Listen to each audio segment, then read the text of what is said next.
हमारे स्टेज पर सभी विराजमान भाई बुजुर्गों, नौजवान साथियों, आज दुख के साथ कहना पड़ रहा है, इस देश का प्रधानमंत्री इस देश के अन्नदाता को आंदोलन जीवी परजीवी बताता है और इस प्रदेश का कृषि मंत्री जो 225 से ज्यादा किसान शहीद हुए हैं उनको शहीद ही नहीं मानता है। और एक अन्याय मैं आपको बताने जा रहा हूं, सरकार ने आपके साथ कितना बड़ा अन्याय कर दिया है। 8 तारीख को बैसी गांव का एक दीपक नाम का लड़का शहीद हुआ। 5 तारीख को बहादुरगढ़ में वो राशन पानी लेके गए थे, लकड़ियां की ट्रॉली से गिर गया था।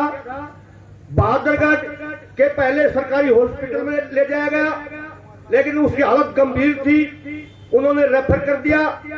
आज हॉस्पिटल है बहादुरगढ़ में, प्राइवेट है, बहुत अच्छा हॉस्पिटल है, और उसने स्पेशल 40% किसानों के नाम से छूट भी कर रखी है, उसमें दाखिल कर दिया। उसमें दाखिल करते ही, क्योंकि सरकार को सीआईडी सबको पता था, उसका इलाज बंद करवा दिया। जो उसकी मशीनें थी वो सील करवा दी कि ताकि इस किसान का उपचार ना हो पाए और ये मर जाए। उसके बाद उसने हाथ जोड़ के कहा कि भाई सरकार ने मेरी मशीन सील कर दी है, इसको पीजीआई ले जाओ या कहीं और ले जाओ। रोहतक पीजीआई लाया गया।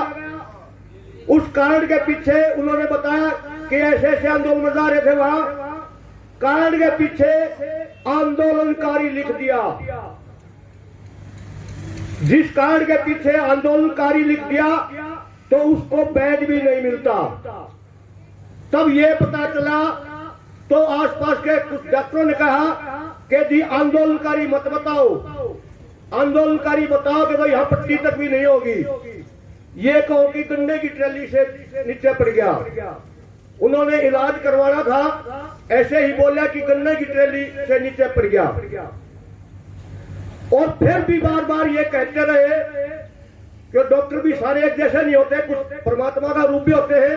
अब किसी को यहाँ ये नहीं बताना है कि ये आंदोलनकारी है। इसका मतलब है या तो सरकार के निर्देश है, लिखित में निर्देश है, या वर्बली आदेश है। इसके विरोध में कल 11 बजे पीजीआई ट्रामा सेंटर के सामने भाई धरना चलाया जाएगा ताकि और किसी की जान बच जाए। और वो बेचारा मर गया। और उसके पास में सोसाना गांव का कोई मरीज होगा, उन्होंने बताया उसके परिवार वालों को कि इसकी मौत, इसकी देख रेख नहीं की गई बिल्कुल भी, इस वजह से हुई है। यानी आपका प्रदेश का कृषि मंत्री, कृषि और कल्याण मंत्री कहता है, मैं कहता हूं कि कृषि एवं किसान मौत मंत्री है ये। कल आपने उसका भाषण भी सुना होगा, उसका बयान भी सुना होगा। इन किसानों की कोई चिंता नहीं है। आपकी वोट लेके आपने वोट दिया, उसको कृषि मंत्री बना के बैठा दिया और आपके साथ ही ऐसा व्यवहार कर रहा है। तो ऐसे कृषि मंत्री के खिलाफ या किसी ने भी जो आदेश दिए हैं भाई आंदोलनकारियों का इलाज नहीं करना है, तो मेरा अनुरोध है भाई कई बुजुर्गों 10-20 सियाने आदमी चालियो और उन्हें धरना धरांगे, सच्चाई जानेंगे। ये आदेश लिखित में दे रखे हैं किसी ने, के वर्बली दे रखे हैं, ऐसा नहीं होना चाहिए।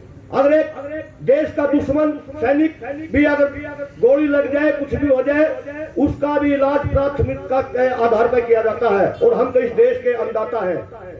तो मेरा तो आज यही कहना था, आपको बताना था। फिर अनुरोध करूंगा कि कल 11 बजे का हमने टाइम दिया है, पीजीआई ट्रामा सेंटर के सामने 10, 20, 50 मौजूद आदमी वहां जाएं और इस सच्चाई को जाने। चलोगे जी 10-20 आदमी? धन्यवाद। जय जवान जय किसान। भाई ईब गायक आजा।